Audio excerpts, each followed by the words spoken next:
প্রিয় শিক্ষার্থীবৃন্দ, আমরা পরিমিতি 16.1 পড়ছি, তাই না?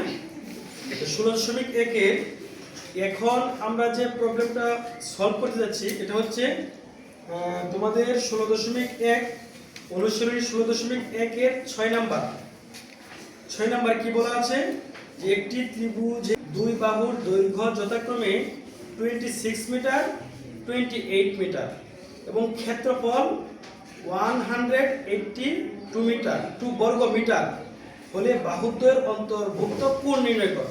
আচ্ছা শোনো, আমরা এমন একটা সূত্র পড়েছিলাম কি যে ত্রিভুজের দুই বাহু তার অন্তর্ভুক্ত কোণ দেওয়া থাকে ক্ষেত্রফল পড়েছিলাম, মনে আছে সবার? প্রীতি বলো তো, ক্ষেত্রফলের সূত্র কি? দুই বাহু দেওয়া থাকলে আমরা একসাথে বলতে পারি half A B sin theta বর্গ। Very good, sit down. তাহলে চলো আমরা 6 নাম্বারটা দেখি। 6 নাম্বার, ত্রিভুজের দুইটি বাহু দেওয়া আছে, দুই বাহুর মান দেওয়া আছে কত কত বলো তো? 26 28। তাহলে এটা ধরে নিলাম 26 মিটার, মিটার না, আর এটা হচ্ছে 28 মিটার। আবার কিন্তু ক্ষেত্রফল দেওয়া আছে, ক্ষেত্রফল কত দেওয়া আছে? 100 এই যে এটা হচ্ছে তার ক্ষেত্রফল। অন্তর্ভুক্ত কোণের মান দেওয়া আছে কি?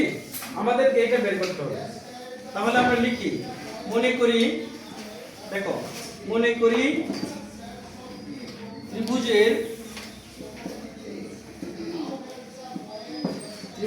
দুই বাহুর দৈর্ঘ্য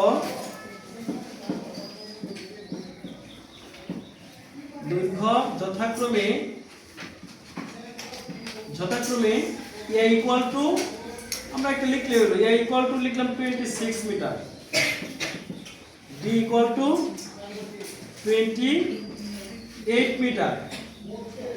আচ্ছা, অন্তর্ভুক্ত কোণ, বাহুদ্বয়ের অন্তর্ভুক্ত কোণ, বাহুদ্বয়ের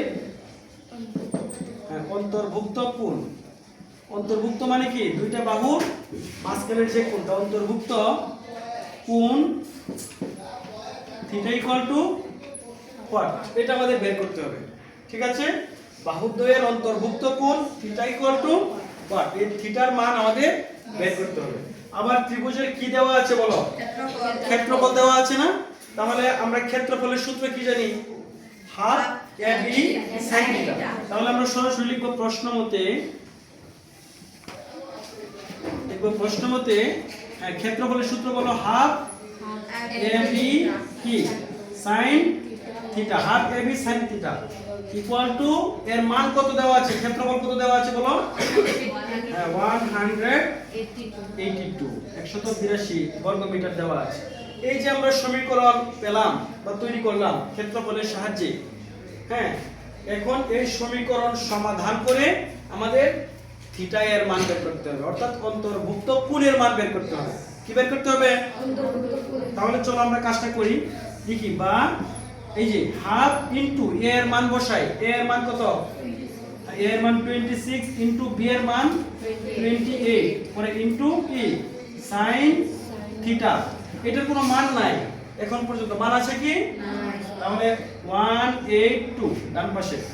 বা এবার 2 দিয়ে কাটা যায়, 2 দিয়ে 26 কেও কাটতে পারি আমরা, 28 কেও কাটতে পারি, দুইটা যে কোনো একটাকে কাটলে হলো। তাহলে 13 দুগুণে কত?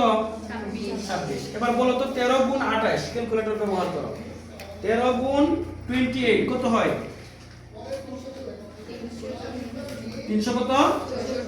হ্যাঁ, আমরা লিখব বা 364 ইনটু কি, এই যে ইনটু কি এর সাথে ইনটু কি sin থিটা ইকুয়াল টু কত? 182।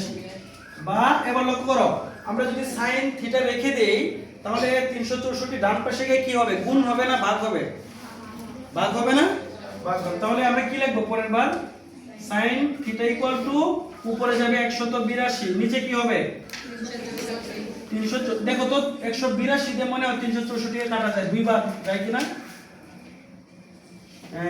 364 যায়, উপরে এক থাকে। কি দিয়ে কাটলাম এটা বলো? 100 কি দিয়ে কাটলাম? 182 দিয়ে 364 কে দুইবার, আর 182 কে 182। তাহলে কি হলো বলো? বা আমরা কি লিখব? বা sin sin theta equal two কত হাফ পেলাম। এবার বলো তো আমরা যে ওই যে ত্রিকোণমিতিক একটা চার্ট করেছিলাম, ত্রিকোণমিতিক চার্ট মান নির্ণয়ে, ওই যে 0 degree 30 degree 45 degree 60 degree 90 degree ছিল না?